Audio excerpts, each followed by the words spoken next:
এটা কতটা কঠিন কাজ।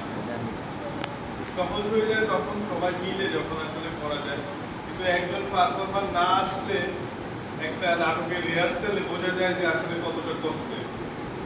আবার চমৎকার একটা প্রোডাকশন যখন মঞ্চে আসলে আসে, সবার কি বাদ ভাঙা উচ্ছ্বাস। আসলে থিয়েটারে মানে অনেক কষ্ট করে পাওয়া।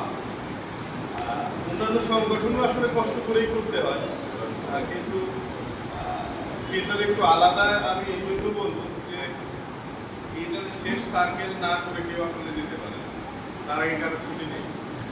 মানে আমার অংশটুকু, নাটকের অংশটুকু করে আমি চলে গেলাম, এইটুকু বলার আসলে সুযোগ থাকে না।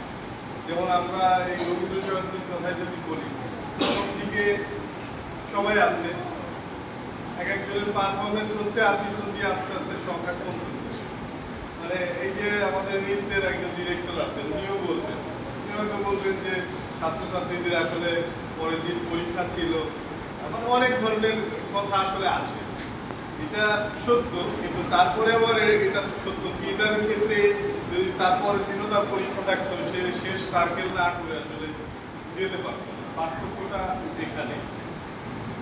তো জন্মদিনের প্রোগ্রামে অনেক ধরনের কথা এসেছে, যেগুলো জাতীয় ইস্যু বা জেলা পর্যায়ের ইস্যু, সেই ইস্যুগুলো এসেছে। ভালো হয়েছে যে এখানে যারা সাংস্কৃতিক অঙ্গনের বাংলার কর্মকার আছেন তারা আছেন, এই ধরনের আলোচনার মাধ্যমে ছোট ছোট যদি কোথাও অসঙ্গতি থাকে সেই জায়গাগুলো আমরা আসলে অ্যাপ্রোচ করতে পারি।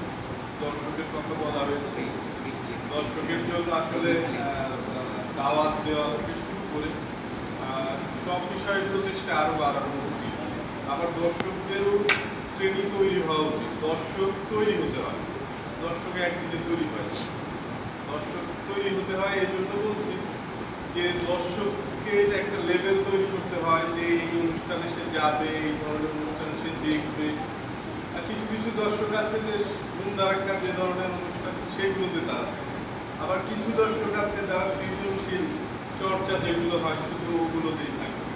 আমি বলতেছি না ধুমধারাক্কা মানে সৃজনশীল সব চর্চা নয়, সেগুলোও চর্চা, কিন্তু এক একটা অনুষ্ঠান এক এক